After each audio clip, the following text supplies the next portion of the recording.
Sky Space, the Royal Tantra on the Great Perfection of Bodhicitta. Our existence has no determination, and in this way a true absence is not something that exists. It is not permanent. It is also not annihilated. From the beginning, our minds have not traveled. In our minds we have nothing to meditate on with our minds. In our minds there is also nothing that we do not put down. From the beginning, there are no causes or conditions in our minds.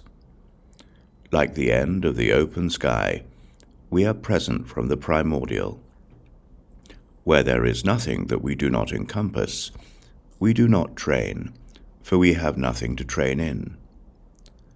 There is no Buddha. There is also no Dharma. The Sangha are also just the same. There are no paths, levels, or degrees. This is not some absence. It is the intent of our heart. As for this, it has no beginning or end. Self-originating liberation is a path of peace. We have no hopes or fears. We are like the birds that have no problems with the sky. In the time that was before all of our eons, I arose alone before other things.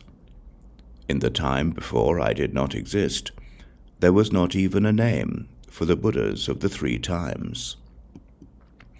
In the time before I did not exist, the three realms and the six classes were primordially absent. In the time before I did not exist, the five elements were primordially absent. In the time before I did not exist, the demarcations that we designate were primordially absent. In the time before I did not exist, both the high classes and the horrible lives were primordially absent. In the time before I did not exist, all the things that are exhausted, with no exceptions, did not exist. For these reasons, I am alone.